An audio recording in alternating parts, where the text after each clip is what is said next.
Es importante mencionar que la investigación cualitativa es un tipo de estudio que se centra en estudiar fenómenos que son únicos y situaciones que se dan en el momento. Por eso es que la palabra diseño, en este caso, se va a referir a la forma en la que el investigador va a abordar o se va a aproximar a la realidad y cómo es que ésta la va a estudiar. La forma en la que se establece el diseño va a ser a partir desde el planteamiento del problema.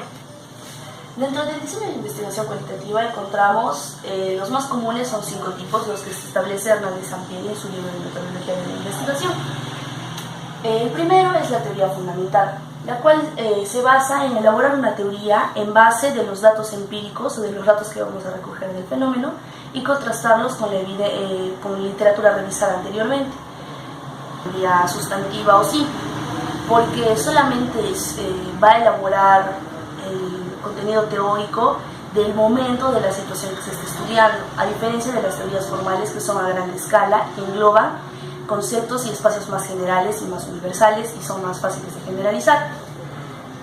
Existen 2 tipos de forma en la que se puede hablar o el desarrollo en el que se hace la teoría fundamentada.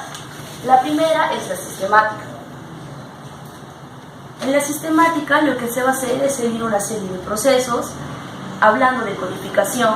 En investigación cualitativa nosotros hacemos una categorización de los datos obtenidos, agrupamos los conceptos y unimos los que son muy parecidos para así crear las categorías.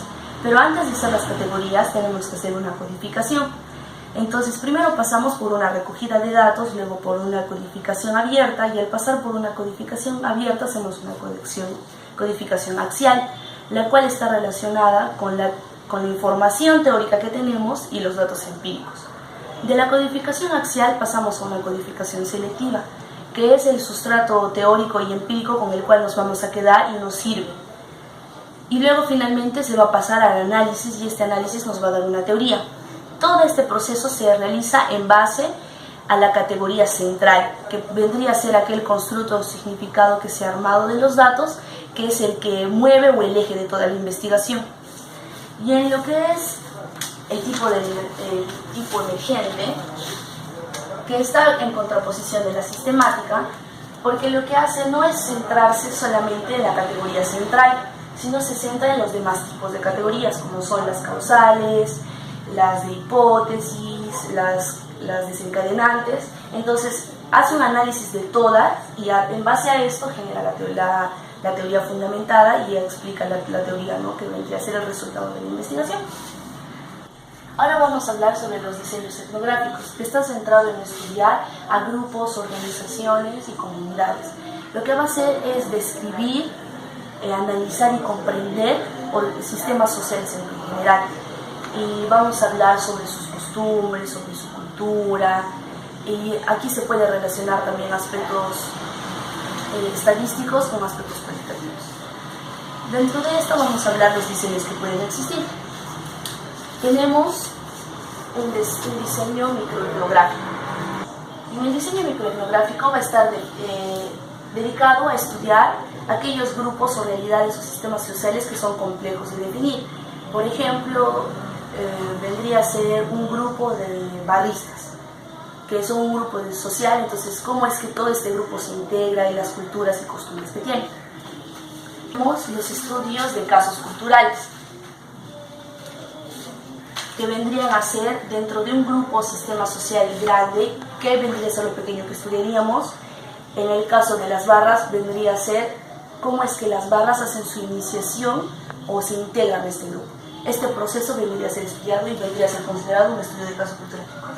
Dentro de esto también tenemos lo que son los estudios críticos, los cuales van a venir a tratar de hacer una respuesta a la realidad social en la que se está viviendo, hablar de temas de injusticia. Por ejemplo, poder abordarse temas de violencia familiar o de abuso de la autoridad o problemas de violación o de trata de personas en una sociedad. Luego tenemos lo que son los estudios etnográficos clásicos, que normalmente se centran en estudiar lo que ocurre en una cultura.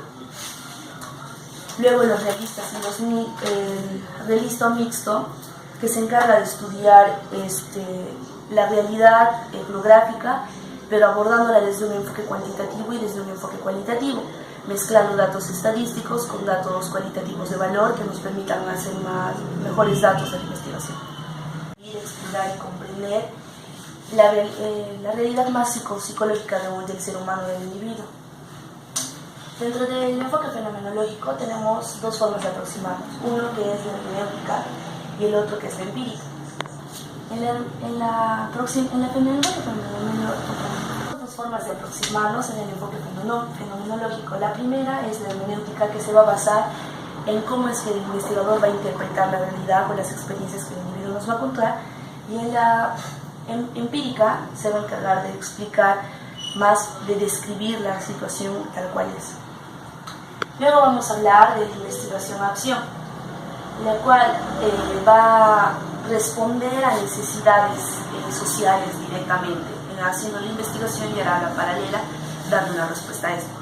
Dentro de las cuales tenemos tres visiones: la visión técnico-científica, la visión deliberativa y la emancipadora.